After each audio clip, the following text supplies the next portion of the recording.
એક તરફ માવઠું છે, વરસાદ વરસવાની આગાહી છે। ગઈકાલે બનાસકાંઠામાં વરસાદ પણ થયો છે, તેમ છતાં પણ મગફળી વેચવા ખેડૂતો ટ્રેક્ટર સાથે કતારમાં છે। ધાનેરા તાલુકા સંઘ બહાર ટ્રેક્ટરોની લાંબી કતાર લાગી છે। કમોસમી વરસાદ વચ્ચે ખેડૂતોની હાલત જોઈ લો આપ કે શું થઈ રહી છે। ઉત્તર ગુજરાતમાં માવઠાની સૌથી વધુ અસર પણ છે। ગઈકાલે પણ વરસાદ થયો હતો, આજે પણ વાદળછાયું વાતાવરણ છે, ભેજ છે અત્યારે વધારે। વાતાવરણ વચ્ચે જ ખેડૂતો પોતાનો માલ લઈને પહોંચ્યા છે તાલુકા સંઘના ગોડાઉન।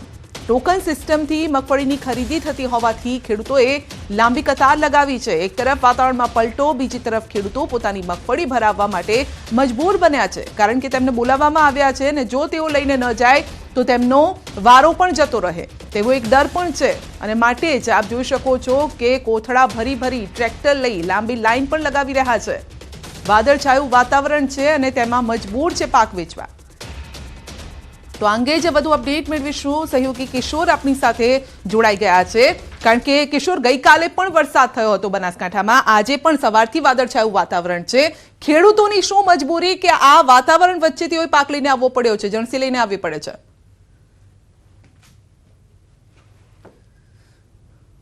સદ્યા જે ટેકાના ભાવે જે ભાવ મળી રહ્યો છે 1356 રૂપિયા મળી રહ્યો છે, ત્યારે બજારમાં જે ભાવ મળી રહ્યો છે ત્યાં 1000 થી 1050 રૂપિયા માર્કેટ યાર્ડમાં મળે છે। આમ 300 રૂપિયા જેટલા ખેડૂતોને વધુ મળતા હોવાથી ખેડૂતો આ જણસી લઈને અહીંયા સંઘમાં પહોંચી રહ્યા છે અને પોતાનો ભાવ જે ટેકાના ભાવે પોતાનો માલ આપી રહ્યા છે।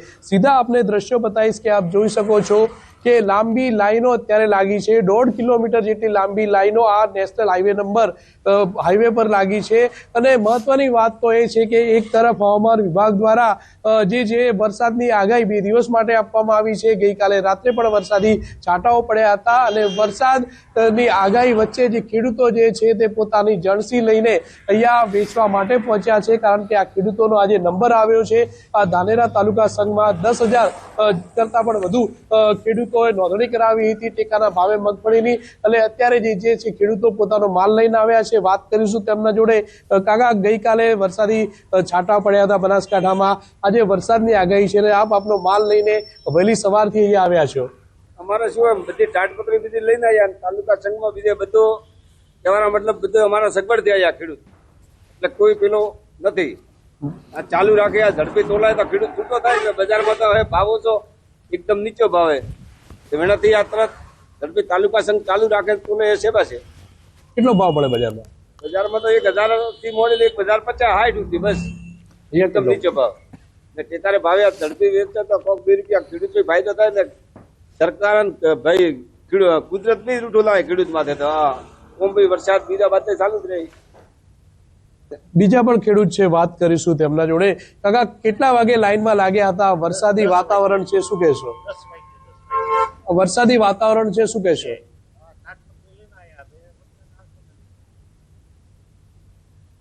શું ભાવ બજારમાં મળે છે અને અહીંયા શું ભાવ મળી રહ્યો છે? સંધ્યા, જે ખેડૂતોને જે છે તે સારો એવો ભાવ મળતા જે ખેડૂતો પોતાનો જે જળસી છે તે વેચવા માટે જે અહીંયા સંઘના જે સંઘ ખાતે અહીંયા આવ્યા છે, તાલુકા સંઘ ખાતે, કારણ કે રોજના 100 થી 150 જેટલા ખેડૂતોને જે ટોકનો આપવામાં આવે છે અને તેમને અહીંયા બોલાવવામાં આવે છે। સંધ્યા જી કિશોર, સવાલ એ છે કે આવામાં જો વરસાદ થાય તો શું હાલ થાય, કારણ કે પાક તો ખુલ્લામાં છે, એને ઢાંક્યો પણ નથી, વેચવા આવ્યા છે, જો આ યાર્ડની અંદર ગોડાઉનની અંદર પણ લઈ જાય તો ત્યાં એવી કોઈ વ્યવસ્થા છે? કારણ કે આ બધા જે કતારમાં ઉભા છે, આ તો તમામ પાક પલળી જાય આમાં તો।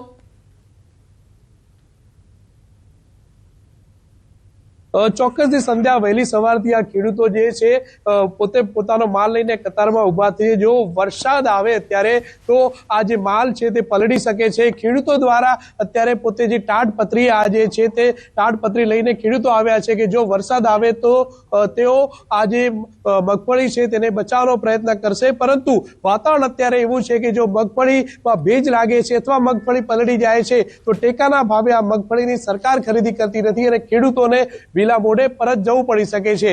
બીજું મહત્વની વાત એ છે કે જ્યાં ખરીદી જ્યાં ચાલી રહી છે તે સ્થળ પર અત્યારે જે ગોડાઉનો બનાવેલા છે અને આ ગોડાઉનો સુધી જો ખેડૂતોનો માલ પહોંચી જાય છે, ગોડાઉનના અંદર લઈ લેવામાં આવે છે તો આ ખેડૂતોનો જે જણસી છે તે બચી શકે છે, નહીં તો આ જણસી પલળી શકે છે। અત્યારે તો ખેડૂતો પૂરી તૈયારીમાં આવ્યા છે। આપણી સાથે કાકા છે। કાકા, વરસાદ આવે તો શું પરિસ્થિતિ થાય? વરસાદ આવે તો માલ પકડી જાય, કોઈ લેનાર નહીં જાય, વેપારી બીજા લેવાય નહીં. વરસાદ ના આવે અને માલ તોલાઈ જાય સંઘ મારફત અથવા મંડળી મારફત તો પણ ખેડૂતને ફાયદો છે. માર્કેટમાં તો 1050-60 જાય એટલે નુકસાન છે. જે ખેડૂતને ફાયદો હોય, જેટલું વધુ ઝડપી તોલાય એટલો વધુ ફાયદો વરસાદના માહોલના લીધે. વરસાદથી બચવા માટે શું તૈયારી કરી અત્યારે? તૈયારી એટલે ટ્રેક્ટર હંગાતે તાટપત્રી બીજી ભેગી હંગાતે લઈને આવ્યા છીએ. કોઈ ભરોસે નથી આવ્યા કે વરસાદ આવે ને પલળી જાય એવી પોઝિશનમાં નથી આવ્યા. ઝડપી તોલાય એમાં ખેડૂતને લાભ. કિશોર, પણ ઘણા ખેડૂતો કદાચ તાડપત્રી સાથે લઈને પણ નહીં આવ્યા હોય તો જો એ પાક પલળે તો પછી કેટલા ભાવ મળે એમને? સેવા બીજી બધી ચાલે. ભાવમાં નુકસાની વેઠવી પડે. કિશોર, સદ્યા ફરીથી આપ સવાલ. જી, મારો સવાલ એ છે કે ઘણા ખેડૂતો એવા પણ હશે કદાચ એ તૈયારી વગર આવ્યા હશે. જી, ચોક્કસથી સદ્યા અહીંયા 1.5 કિલોમીટર લાંબી લાઈનો છે. જ્યાં નજર કરો ત્યાં ટ્રેક્ટરો સાથે ખેડૂતો જોવા મળી રહ્યા છે, પોતાનો માલ લઈને પહોંચી રહ્યા છે. અનેક એવા ખેડૂતો છે કે જે ખેડૂતો પાસે તાડપત્રી નથી અને જો વરસાદી છાંટા પડે છે અને જો આ મગફળી પલળે છે અથવા મગફળીમાં ભેજ લાગે છે તો આ મગફળી તાલુકા સંઘમાં જે સરકાર દ્વારા જે ખરીદી થઈ રહી છે તે મગફળી લેવામાં નથી આવતી. કારણ કે જો મગફળીમાં ભેજ ના હોય તો જ મગફળી લેવામાં આવે છે અને જો વરસાદી છાંટા પડે, ભેજ પડે તો આ ખેડૂતોને વિલા મોઢે પરત જવું પડે અને આ મગફળી તેમને માર્કેટમાં વેચવાનો વારો આવે. આમ જો મગફળીમાં વધુ ભેજ થાય તો આ મગફળીનો જે ભાવ છે તે 1000 રૂપિયા કરતા પણ ઓછો આવે. આ પ્રતિ 20 કિલોએ ખેડૂતોને 400 થી 500 રૂપિયાનું જે નુકસાન જે છે તે થઈ શકે છે. જી, પણ કિશોર, સવાલ અહીંયા એ પણ છે કારણ કે ન્યૂઝ 18 ગુજરાતી સતત અલર્ટ કરતું આવ્યું છે કે 3 દિવસ ગુજરાત માટે ભારે છે, માવઠાની ઘાત છે. કેમ યાર્ડ સત્તાધીશો અથવા તો તે લોકો જે ખરીદી રહ્યા છે મગફળી તે કેમ ખેડૂતો સુધી એ મેસેજ ન પહોંચાડી શકે કે 3 દિવસ આપણે ખરીદી નહીં કરીએ, તમે પાક સાચવીને રાખજો?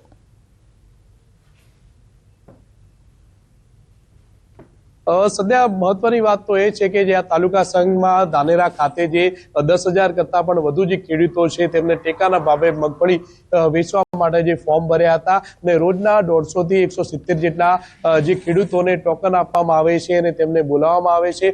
પરંતુ ક્યાંક ને ક્યાંક વહીવટી તંત્રની પણ ચૂક થઈ રહી છે કે જે આગાહી આપવામાં આવી છે તે દરમિયાન જો 2 દિવસ ખરીદી બંધ રાખવામાં આવે તો વરસાદ આવે તો આ ખેડૂતોનો માલ ના પલળી શકે. પરંતુ અત્યારે જો વરસાદ આવે છે તો વહીવટી તંત્રના અધિકારીઓની નિષ્કાળજીના લીધે આ ખેડૂતોનો માલ જો પલળે છે તો ખેડૂતોને મુશ્કેલી વેઠવાનો વારો આવી શકે છે. બિલકુલ કિશોર, આપનો આભાર અમારી સાથે જોડાવા બદલ. તો ખેડૂતો પહોંચ્યા છે મગફળી વેચવા, પણ વરસાદ આવે તો ત્યાં પણ પાણી ફરી વળે.